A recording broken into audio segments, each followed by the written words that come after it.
Test 1, 2.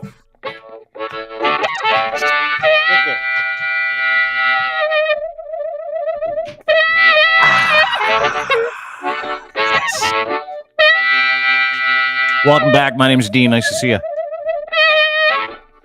Moved to French Press Coffee this week. French Press Coffee. I mock people that did the French Press for a long time. I'm like, why do you want to create 43,000 steps between you and your coffee? Why? Why? It's actually pretty simple. Lachlan Cross joins us again today. Lachlan. See, before we get to India, politics, French dummies, let's deal with the French Press stuff. Before we get to the Toronto police telling you leave your car keys in your cup holder for car thieves because they're going to steal it anyway. Yeah. We've gone soft. And I have a couple of statements to make today about this world that we live in. But speaking of going soft, I went French Press, and I have to tell you something. This doesn't mean you're soft. It just means you're smart. It looks a little bougie for me. I'm like a pot of coffee, a Keurig guy. The French Press always came with like a stigma to me in my mind. Yeah. Like a bougie stigma. One of those like, would you like a French Press coffee? I'm like, no, I just want a coffee. Would you like Colombian or would you like Jamaican? Just black coffee, flavored coffee would be great. If a dark coffee, make it dark, make it good, great, good stuff. And it was like, I never wanted to feed into the coffee haute couture. Never did. Finally did. I have to apologize now to you, right here on this show, to you, Lachlan. I'm looking at you. I am very sorry. My French press. Yeah, I'm very sorry that I harshed the French Press for such a long period of time. You should be. Now, you're doing, just based on our conversation before. Terrible thing I did. We went live. Never have judged French pressers. Before we went live, you and I were having a quick conversation. You're doing a couple of things wrong. Okay, first off, I'll tell a quick story. I don't want a quick story from you because it's never a quick story. Number one, this one's quick. It rarely has a point. Let me just show you what I've got, what I'm dealing with here, and then we'll talk about what I'm doing wrong. So I got the 6 cup and I got the 2 cup. Right, this is the 2 cup French Press, Bodum. Now this is bougie when you do the up and down, and it's bougie. I don't like that. I don't like feeling like I'm wanting to be part of some geeky hippie coffee culture where people look down on you when you're making coffee. I think everybody should be allowed to make whatever kind of coffee they want. However, you were judging people for their use of the French Press. So totally, yeah, I was. Yeah, big time. Yeah, I'm not gonna lie. I still need to tell my story. I don't want you to. I don't think. Well, we'll judge it accordingly. Okay. But what you do is I put 4 scoops in. I leave it for 5 to 7 minutes. I pour it all over top of every ground. I make sure I get all the grounds, and then I leave it for 5 to 7 minutes. Then I slowly press it down. Like sometimes it's like you can stir it. They say to stir it too.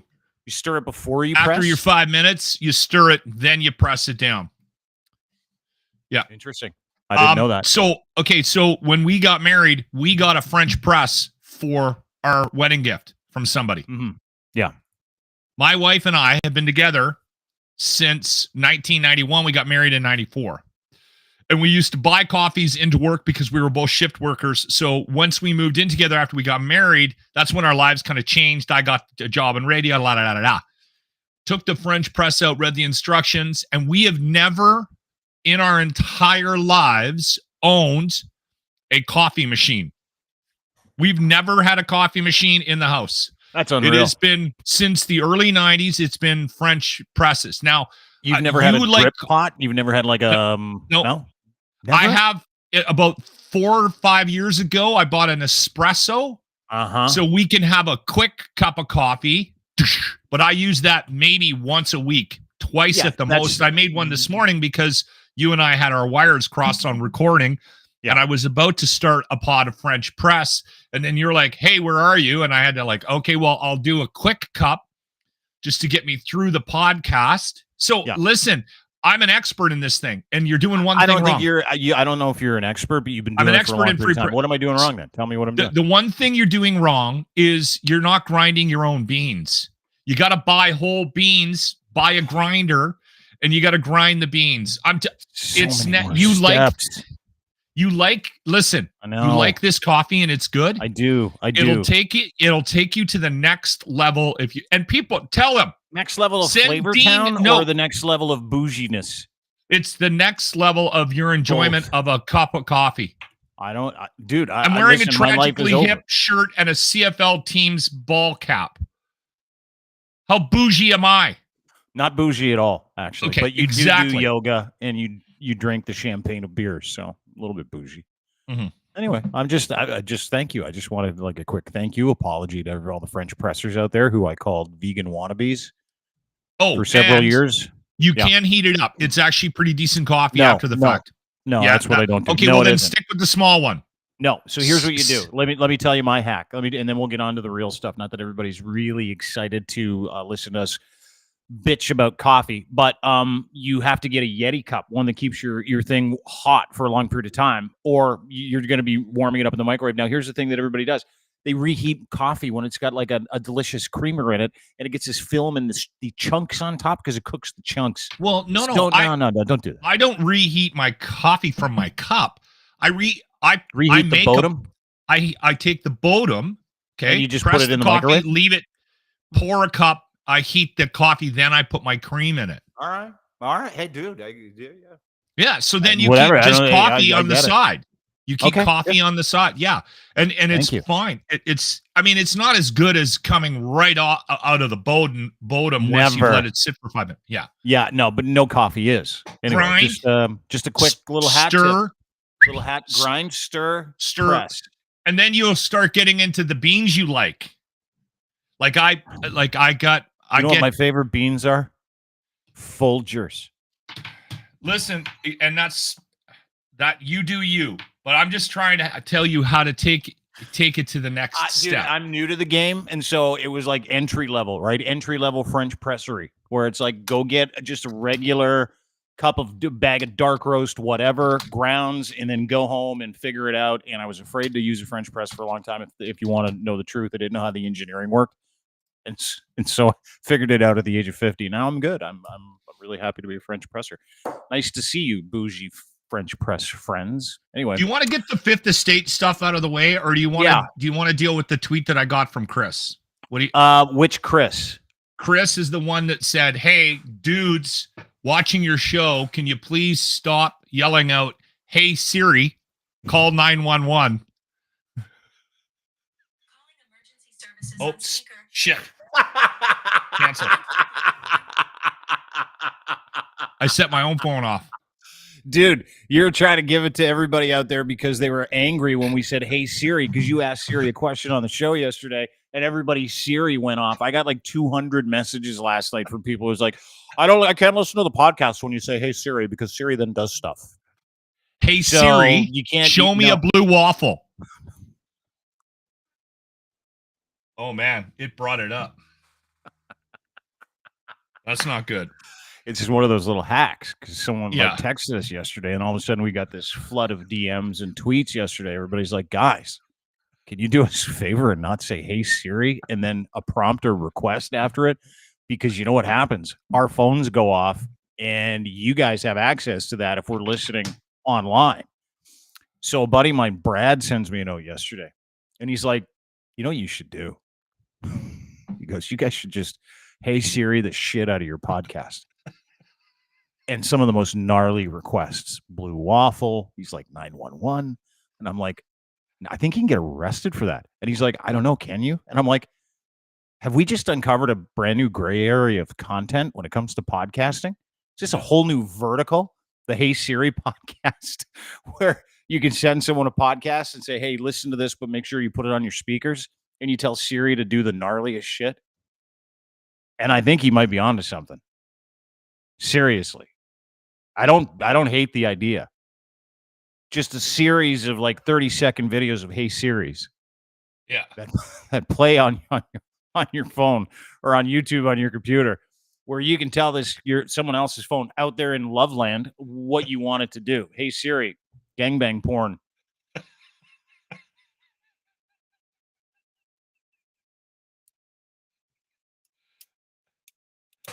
Hey Siri, Show me someone getting their salad tossed.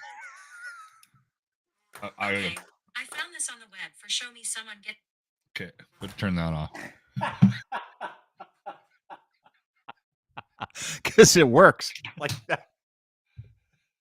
I think we've split the difference on the new entertainment in 2025. The new entertainment is going to be try to trigger like 400 million Plus, cell phones. Chris, by the way, Chris, please don't tell us not to do something. Both Dean and I are very much wired a certain way in that if you tell us that this is a bad idea, we're probably both going to go, how bad? Case in point, how bad? Like, how much trouble are we talking here? Is the fun worth the trouble? That's the weighing match. That's the fulcrum, right? There was like, trouble, fun. What am I going to deal with if I do this? I know it's going to elicit a terrible response. That might be more fun than trouble, actually. So I'm going to do that. Speaking of which, yesterday we kind of opened up the door on a conversation that had something to do with our national security as Canadians, right? And this is the guy that got killed, the Indian guy who is Hardeep Singh Nijar. Yeah, got killed in Surrey, BC by the Indian Modi government, who originally denied it. I watched the Fifth Estate episode that you tweeted out. Causing that CBC doc, the Fifth Estate doc on India's interference into Canadian elections and into the sovereignty of Canadian lives is causing a fucking problem for the Conservative Party of Canada right now. And it's causing a problem for the government of Canada. And here's the thing. So here's my question. Just let me get through this. Here's the thing, and this is why it's causing a problem. Because this is the gap I need you to fill in, because I didn't get there watching it. I didn't understand we will. But this is a problem. And I'll tell you what the problem is for Pierre Poilievre and for Justin Trudeau and for the political institutions in this country because of this India story. We talked about it yesterday. As you know, the FBI released a report confirming all the reports that India had murdered Hardeep Singh Nijar, who was an Indian national who the Modi government considered an extremist. So they're bumping people off. So the government of the United States is like, yeah, it's all true. Here's the rest of the story.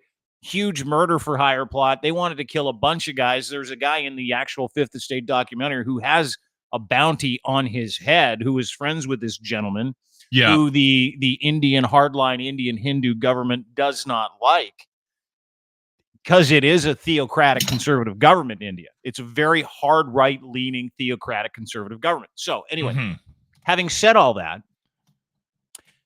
from that assassination attempt, you watched it get politicized. Not attempt, it was successful. They killed Mr. Nijar. Trudeau stands up in the House of Commons. He's like, hey, this is after he got the reports. This is after we got the reports from the FBI, and then before the FBI reports. So Trudeau stands up and he's like, we have it on good authority from the Five Eyes, which is all the allies, that India is interfering in Canadian sovereignty, that they assassinated this Canadian citizen named Mr. Nijar on this date. It poured out to be true. And then India was like, that's not true. And if you remember, the Modi government then placed a whole bunch of stories in newspapers around the world on how Justin Trudeau smuggled a whole bunch of cocaine into India. Yeah. Remember that? Yeah. It was shortly after the allegation, which was fucking hilarious. Made me laugh. And then and said he had to switch planes because there was so much cocaine on the plane. The Canadian government's like, you gotta be fucking kidding me. Like it was a load. It was just this crazy story. It was after the murder had happened. And then Pierre Poilievre jumps in. He's like, I need to see proof from Justin Trudeau. I don't believe this is true. I don't believe this is true. About a month after that, the FBI calls a news conference and the CIA, and they're like, oh, not only is that story in Canada true, here's all the proof and information. Because there was a connection with the lawyer in New York as well, right? That is also part of the same group that wants to have an independent state in India called Khalistan. That is correct. Is it Sikhs? I always thought it was Sikh. Sikh. They were pronouncing it a little bit different on the Fifth Estate. Yeah, they were pronouncing it Sikh. S-I-K. I always pronounced it Sikh. Yeah. Yeah, I did too. Maybe we've been fucked up for a long time. Who knows? Yeah. Yeah. Anyway. So to kind of expedite the story, Pierre Poilievre and every major political leader in this country knew that India was interfering in Canadian sovereignty. They knew that. They knew these stories were true. But they lied and they said the burden of proof has to be on the Canadian government. The Canadian government actually said it is all true. So they get justified by the CIA, the FBI, the United States, Australia, and CSIS, who says, yep, this is all happening. And at the same time, another bombshell that this gentleman named Arpan Khanna, who is nominated to be the MP for Conservatives in a by-election in London, Oxford, was hand-selected by the Indian government. And there are two, not one, but two active investigations into the Conservative Party of Canada and Mr. Khanna, confirmed, not by me, by the CBC, Press Progress, the Globe and Mail, the Toronto Star. Like, these are things that are going on, and they get reported, and then nobody talks about them, right? Yeah. So fast forward now. A week ago, the Fifth Estate, CBC, puts all of this together. The same Indian government, the Modi government, that ordered these justifiable, according to them, killings of Canadian nationals on Canadian soil, assassinations, that was busted by an informant with the FBI that was working with these guys, justifies all that. At the same time that's going on, Pierre Poilievre knows, the Conservative leader knows that this is an assassination attempt and an attempt to interfere in Canadian sovereignty. He knows it. He introduces a couple of questions. This can't be real. Then all of a sudden, the National Post is like, well, the burden of proof has to be on the Canadian government. That we're siding with the Americans. Same thing with or we're not with the Americans, with the Indians. Same thing with the Toronto Sun. We're going to side with these are all cultural newspapers, cultural people that support conservative messaging. So this report comes out, basically says Pierre's lying. All of this stuff is true. And then another report comes out that says, oh, by the way, there are two CSIS, not one, but two CSIS investigations into India interfering in the elective process of Pierre Poilievre when they chose to allegedly, this is the report, come up with a whole bunch of new memberships and ballots to support Pierre Poilievre and not the guy who was in the lead at the time, a guy named Patrick Brown. And some money has exchanged hands. This was the leadership race when they were getting rid of Elmer. Archie Bunker. So the same government, right? Assassination attempt of some people that they don't like, not friendly to India's national narrative or the Modi narrative. They kill some Canadians, no big deal. And then they help Pierre Poilievre, whether he admits to knowing about it or not, and whether he does or not. They helped Pierre Poilievre win the Conservative. This is the allegation, according to CSIS and what they're investigating, win the Conservative nomination and are currently working with him and some other friendly Modi government people. And there are some friendly Modi government employees that work in media too. Rupa Subramania, she's one of them, another friendly Modi. This is why she went from being left over to right and decided to change her feelings on freedom of speech and supports everything Russia, India, that whole axis. It's truly amazing because this is the first time we've seen, like, from a mainstream media outlet, any receipts of any of this stuff, because it's been hidden for such a long period of time, and the effort to, like, pretend that this isn't going on in Canada, that our elections are secure, we as Canadian nationals are secure, is a lie. It's just a lie at this point. Now, the other part, and I want to finish with this and then we'll talk about it, which I find fascinating, is last night Pierre Poilievre, the Conservative leader, goes to New Brunswick to hold a rally. This is the day after this India thing pops. Like, it's front page news all over the place. The Indian government has banned it from X. They banned it from YouTube. Well, and the Fifth Estate got a lot of pop too. That show on Sunday. Yeah. Tons. But here's the funny part. So PeePee's in New Brunswick, right? And he's given this, like, speech with Blaine Higgs, who's going to lose his ass too. And at the end of it, when the media is allowed to ask questions, he kicks them all out. The Conservative Party said, no, every media outlet out, with the exception of Rebel News and a couple of other ones that are friendly to conservative messaging that get paid by conservatives as well. All of them get paid by the Conservative Party of Canada. It's no secret. So in the big scheme of things, why do I always feel like running? I need to talk to a lawyer after we do shows like this. Well, Rebel and the Conservative Party of Canada share a lot of messaging and, strangely enough, lawyers. Hey, Siri, call my lawyer. No, it's a fact, dude. And you can look it up. Oh, I got a bunch of them in here. There you go. Okay. Yeah. All right. So bottom line is that our country is not secure, if you're to believe that fifth estate thing. And if you're to read between the tea leaves, and if you talk to anybody in national security, our elections don't appear to be secure. And the parties that are asking to govern us also appear to be not secure. Compromised, if you will. Can I weigh in here? Yeah, please. I think something similar happened in the States, because I'm pretty sure Biden stole that last election.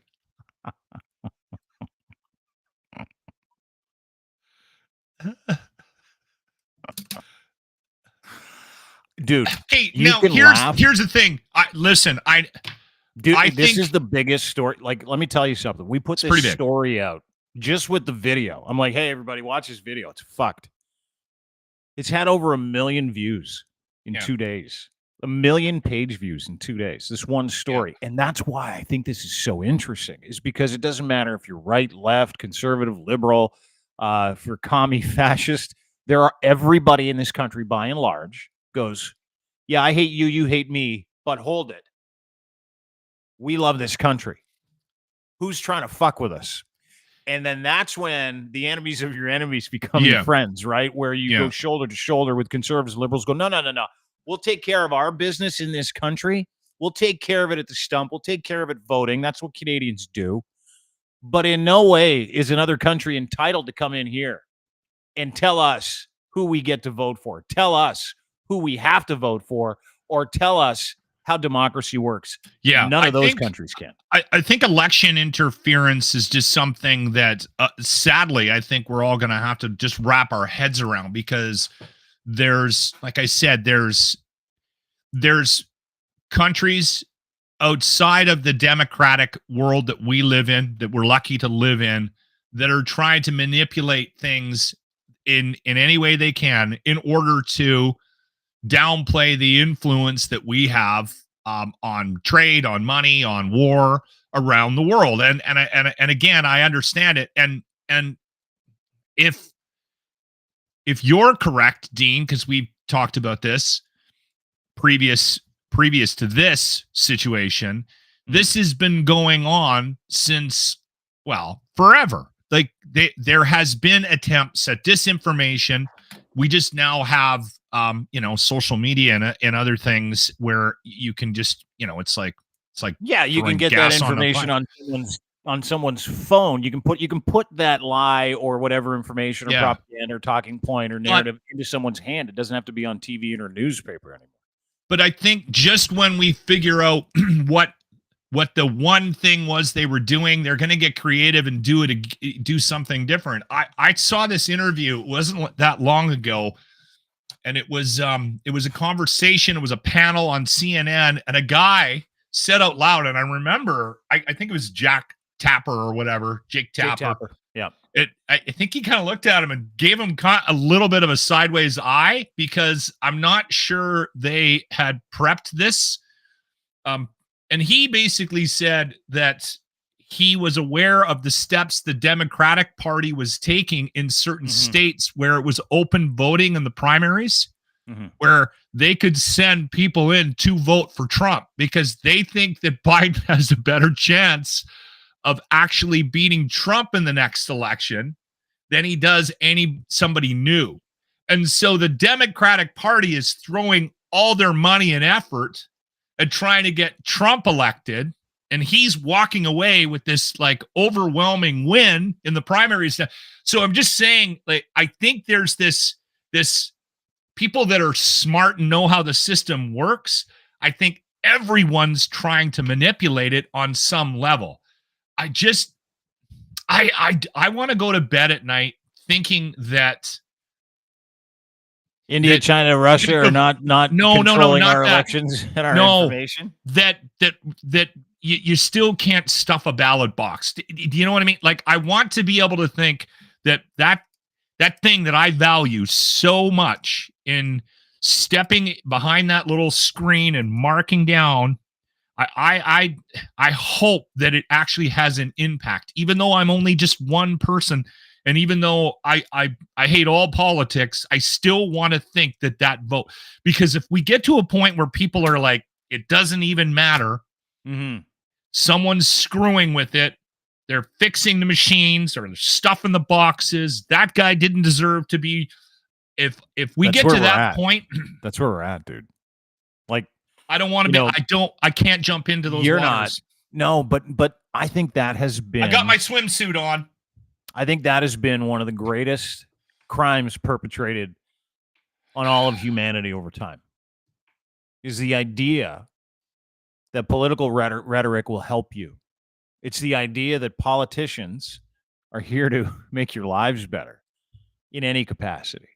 We're seeing what politicians are here to do. They're here to make you question whether or not you're going to make a difference. They're here to make you question.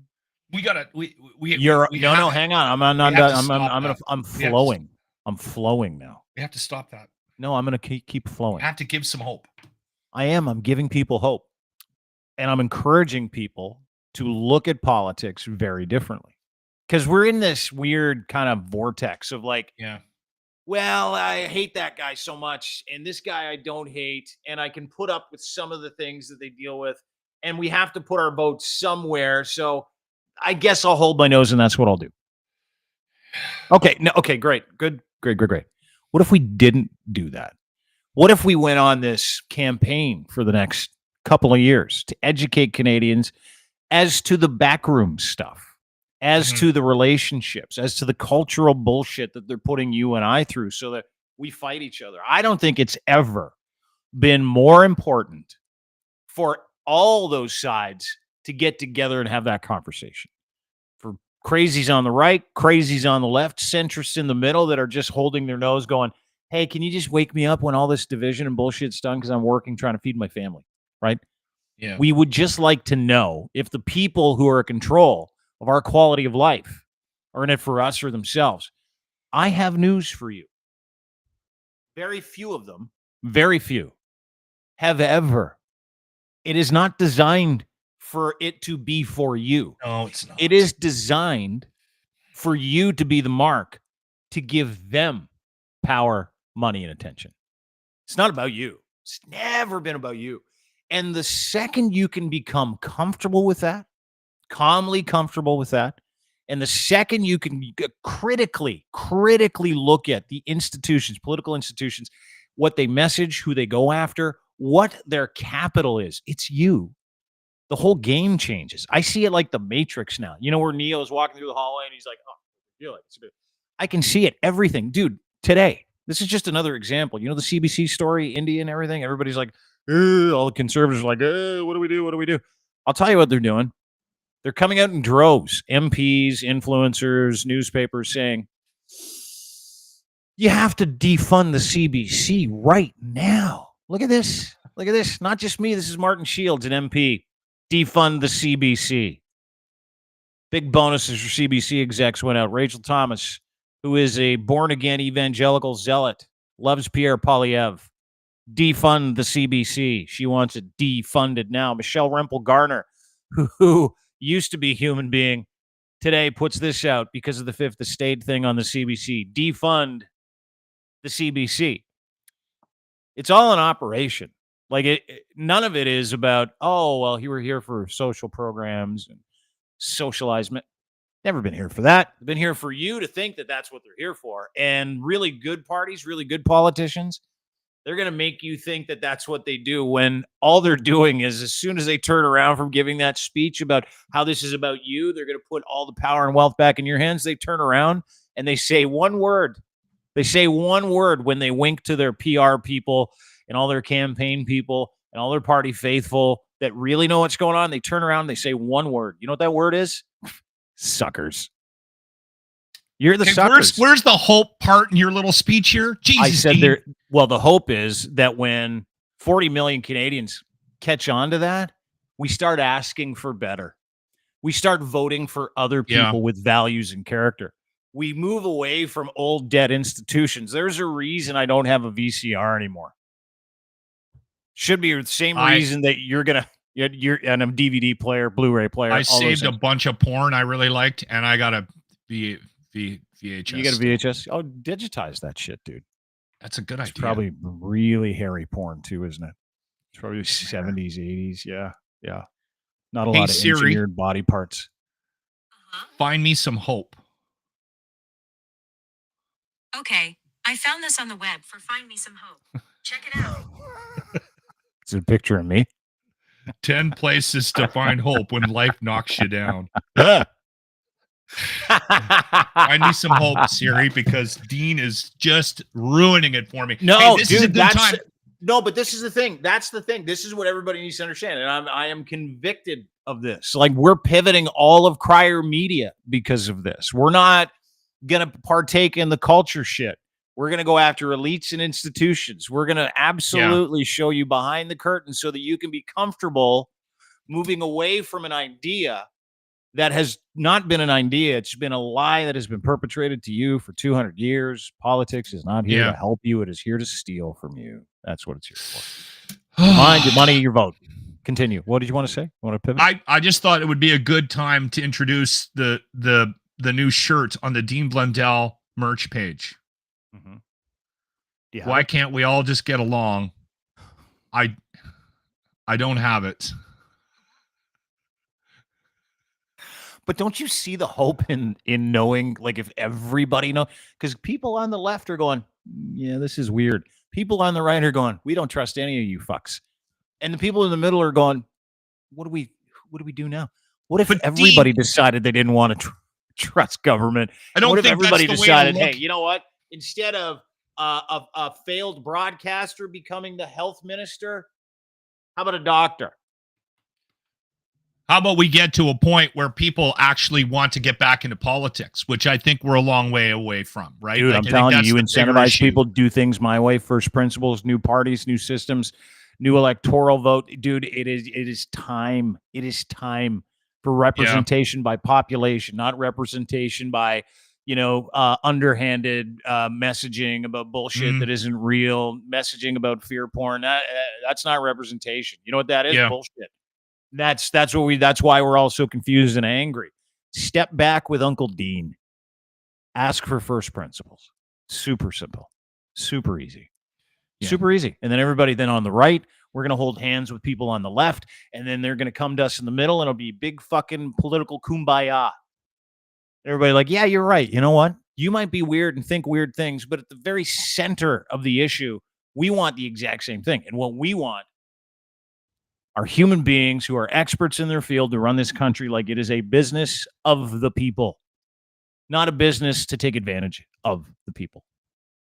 You're welcome. I could be a politician. I probably should be the prime minister. Dean for prime minister.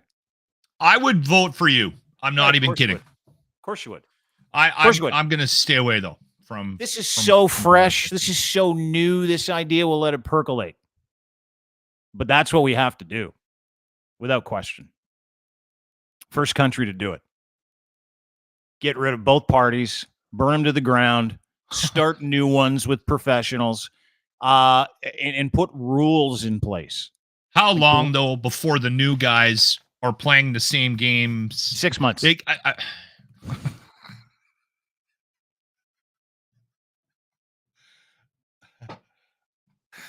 Dude, it's the first thing anybody with ultimate pet. And by the way, you always get mad at me. You always get mad at me when I talk about they're all in the same damn canoe. They're all screwing you. Yeah, I know, but then we don't come up with 15 solutions. minutes telling everybody that everyone's screwing us. Dude, but we never come up with solutions. We just sit here and complain like a couple of old guys at a coffee shop in Saskatchewan on a Saturday morning. So we do. Everybody does. I've said something similar to what you've said.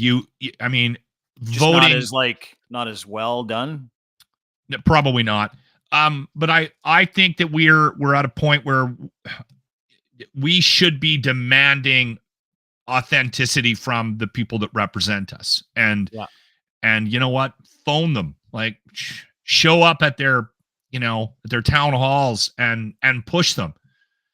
and say out loud that you want someone who's real, not somebody like that's the bigger issue for me is when I and again, you and I had this conversation yesterday about how quick I am to judge. But the problem I have with my judgment piece is that I'm very rarely wrong.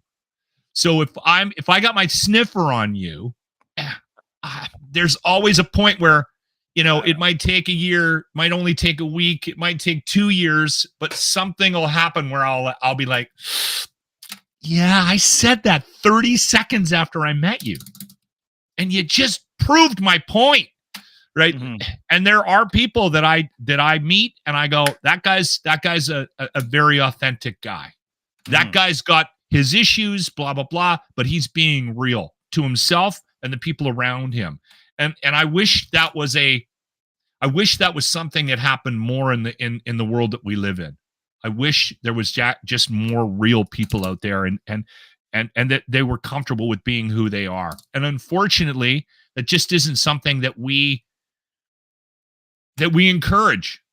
We're encouraging people to be something that they're not. And everything that we do in our lives is about, you know, that picture on Instagram. Make sure you put a filter on it before, like it just every element of our lives is about trying to be something that we're not. And unfortunately, it's eked its way into everything now.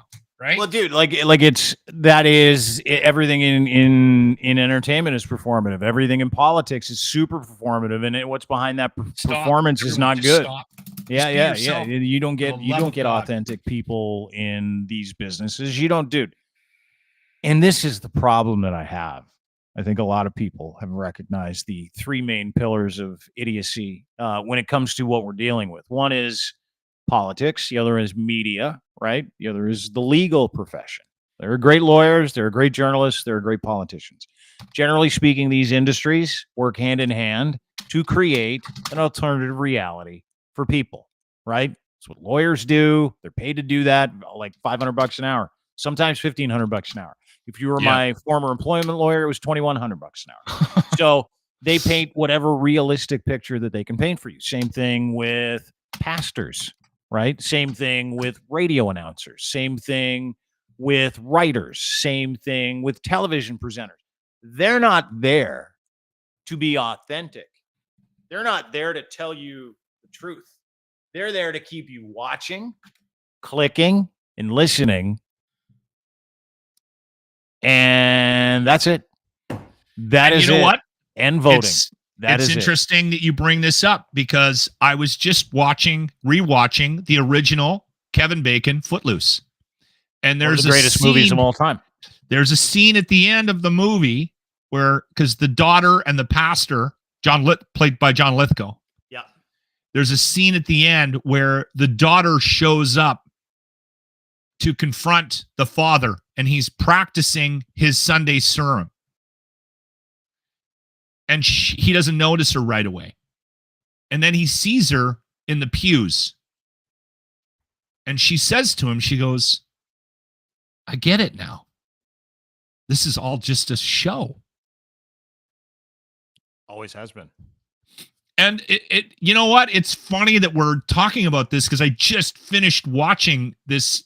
I've been watching old movies to calm me down, I think, more than anything. But I had a moment where I stopped it and I'm like, that's very poignant. That's a very poignant thing from a movie, from Footloose, right? Yeah. Anyway. Dude, you nailed it. And I'm really proud of you for 1984 seeing a philosophical movie. It's a philosophical point in a movie like Footloose. That's good. I'm glad you saw that. A philosophical paradox, a didactic paradox from the movie Footloose. You crushed it. You're right. So how do you tell the difference between duplicity? Because we're talking about duplicity. And anytime you see duplicity, and this is just a little, I'm going to arm you for the rest of the week, people, the rest of the weekend, if you're reading things online, if you're having conversations with people and they're angry, they're emotional, they're mean, they're nasty, they're shitty. And if they include any kind of political motivation in a conversation with you to change your mind, that might include something where they can't actually source it. They can't tell you the truth. That you just got to take their word for it. Where they say stuff like this. They say, this is what's happening. Don't believe them for 1 second. They're duplicitous. That's how you know you're dealing with a liar, a snake oil salesman.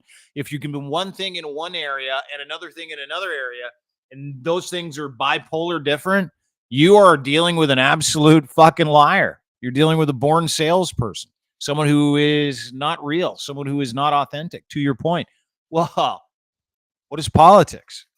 What is media? What is the legal profession? What is religion? If not all of those things. You're welcome, everybody. I'm really happy that we could have this conversation today. It was a quick one on a Friday, 40 minutes. We can put a little philosophical understanding, advice, and interest into the end of the conversation. We can talk about hot topic current events like espionage in this country, where certain countries in South Asia are running around killing Canadians and allegedly working with Canadian politicians. I hope that this has been educational for everybody. This isn't like we can sit here and bitch and whine and moan and complain. You can go and read all about it at Crier Media. You go to the Fifth Estate CBC site. You can go read all about it. I would highly recommend people watch that Fifth Estate from this past Sunday, and the link is on the story that you put up on Crier.co. Crier.co. Anyway, time to flip the page, time to move on, time to get everybody into their weekend. And before we do that, it is time for the Locker Room Retro Replay of the Day. Lachlan, what do you have for us today? The Locker Room Retro Replay. Every once in a while, we'll debut brand new music for you here on the Locker Room. Yeah, here it is. We got something brand new, hot off the presses that we thought you might be interested in hearing. I think this is going to be a hit. It's a good tune, yeah. I really like this one. Shunt, let it all out. These are the fluids we can do without, so come on. I'm talking to Jimmy, come on. Jimmy has a Shunt, let it all out. These are the fluids we can do without, so come on. I'm talking to Jimmy, come on. It's easy to sing along to. It's like it's catchy. You hear it right away. Figure out why you got In fired. swelling times, you shouldn't have to drain your head. Sorry, I'm trying to figure out. Let's see why you got laid off. See that photo. They really, really ought to know those one-track minds that took you for a plumber's boy. Plumber's boy. Kiss them goodbye. All right, we can end it. You shouldn't have to jump the Yeah, Tears for car. Fears shout mocking the little person's shunt tube on the show. Yeah, it's all coming together. We had like 30 songs written about Jimmy. Not one written about me. Not one written about Grant. It was all about, by the way, shunt wear available on the TLR merch page as well. You can go I get put your that shunt on everything. Is my favorite. Attaboy. Yeah, I was watching, and I listen. We'll close out the show with a nicety, even though it probably isn't going to sound like a nicety. So we all still follow each other. You, your former colleagues, right? And I'm watching parts of the show, and Jimmy is being featured very heavily in the new program, right? Very, very heavily in the new program. Then I started looking at stuff from the old program. Yeah, an absolute star.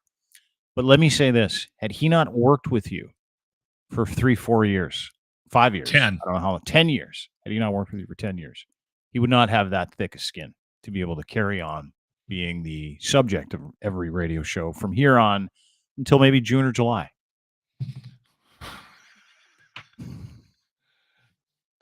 I hope they do well. And I mean that from the bottom of my heart. They need the employment. So, all right, let's go. Thanks, buddy. Good to see you. Have a great weekend. Hey Siri, what's a shunt? Everybody's reaching for their phones now, listening to this podcast. Have a great day, dude. We'll stop with the Hey Siri stuff on the next one, okay? Guaranteed we won't now. I guarantee we won't, because you just said that. Thanks, buddy. All right. Have a good At Lachlan Cross on Twitter is where you can find him. Locker Room YouTube page if you would like to go and watch some old retro replays. There's a good dude. Still, like, it's funny. You watch guys that come out of long-term employment, specifically in the media industry, and you see, like, and it's weird anytime you get fired from, like, a radio gig, if you have, and you see the guys that you used to work with still on the air. It's never happened to me. Usually they just fired everybody at the same time. And then you see those guys, like, trying to make it work, but they lost, like, the thing that made it work. It's sad. And here's the other thing. I struggle with, because listen, I haven't done radio for a long time, and I don't listen to it. And when you do listen to it now, after having that time away, knowing what it was and what it is now, specifically in this country, I can't speak for the United States. I think the United States is fairly healthy when it comes to that kind of idea that you need really good people to do that job. In Canada, they have legitimately gutted radio stations of anybody who was really good at that job, because they don't care anymore. They're like, it's over. Radio's done. We hung on to these assets way too long. Shit. And they're not wrong in some cases, some towns. But the human cost in that industry, the loss of confidence, loss of a job, loss of ability, loss of, like, an industry, really. And once again, if you're in it, you better have some solutions for that employer that include money, or you need to get out. Have a great day, everybody. Great weekend. Sorry to end on a negative note. Just got to be honest with you. As always, we're brought to you by Cantork, makers of rugged, hardworking torque wrenches. Canada's leading industrial tool experts, and they do it worldwide, from tool rentals, calibration services, repairs, custom fabrication, distribution opportunities. Cantork offers you a free and complete range of solutions products, making them your one-stop destination for all your bolting needs. Torque wrenches, not everybody can make them. It's not like a regular torque wrench. These things operate. They are live, and they have torque power, flange maintenance systems that you can't find anywhere else in the world at Cantork. So they do everything from tunnel boring machines to nuclear reactors to railroad to heavy equipment forestry. If it is a bolting solution that you cannot find a bolting solution for, Cantork is the only place to go in the world, and heavy machinery and industry from around the world comes to Canada for their manufacturing and expertise. They've been doing it for 20 years. If you're looking for any kind of bolting, loosening, fastening solution, Cantork.com. Check out their products, services, news, and podcasts today at Cantork.com. Get in touch with Colin. Also, we're brought to you by our friends at Muse Massage Spa. Muse Massage Spa right now has a deal. You can get $20 off all 45-minute sessions. And Emily and Riley have a wonderful podcast. You can get it. It's their educators, sexologists, and they're also advocates for the sex work industry, and their podcast is great.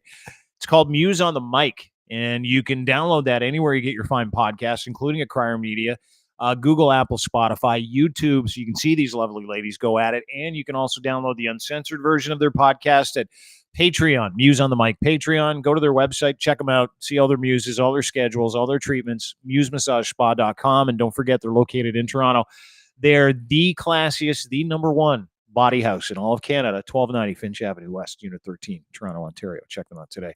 Brought to you by Gitch as well, engineered for any level of performance as well as everyday life. Underwear that moves with you, barely there fabric. You can sprint, run, walk, or lay around through your day and feel totally secure. Moisture wicking action, luxurious modal. You will never want to take these off. Buy 3, get 1 free right now. Right now, when you order a 4-pack, you're only paying for a 3-pack. Super simple. At edsfineimports.com. Clothing for men and boys. Massive clothing selection, footwear, accessories, wedding packages as well. But go there for his Gitch. I swear to God, he's going to send them to you in like 2 days. You'll never order another pair of underwear again. All kinds of sizes, all kinds of colors. I suggest the black for obvious reasons. And right now you get 15% off your entire order when you give them your email address at checkout. Again, Gitch, brought to you by edsfineimports.com, and brought to you by factcheck.io, faktchek.io. You know, when Canada Proud sued us for an injunction to be quiet, never talk about them or their practices again. Never talk about the information / misinformation / torqued bullshit that they share with people on a daily basis on behalf of the Conservative Party of Canada and other clients who I think lie. I was approached by the fine people at Fact Check who said, hey, listen, we're developing some pretty bulletproof software to combat disinformation at the source and give you the full epistemology of where disinformation comes from and who was involved in it and the intention and the sentiment. And curious, I went and met with the good people at factcheck.io. They showed me their beta test and I was blown away. Like literally blown away. I'm like, you got all of it. And they're like, yeah, that's the idea. Sources, epistemology, payment, organic, inorganic, sentiment, trust scores of the actual publishers, trust scores of the people that shared the actual stories. It's unbelievable. And they want you to join their beta test team right now so you can see how incredible it is. Help them work out kinks and bugs. Take it for a ride. Join their beta test team today, factcheck.io. There's also a little place you can go and support the build out of this as well. There's a GoFundMe for it. I highly suggest you get involved with the beta test. And if you feel like chipping in, please do so. Go to factcheck.io for more information today. Sign up for the beta test and get involved in ending disinformation in every space. Not just online, but in every social media platform, on your phone, on your computer, at its source. Take control, take agency of what you read, see, feel, hear, and touch with our friends at factcheck.io. Thanks, everybody. Appreciate you being here. Thanks to Lachlan Cross for spending some time with us today. Have a great weekend. See you tomorrow. Emily and Riley from Muse. We'll talk sugar daddies and political sexual environments. Which politicians frequent their place the most?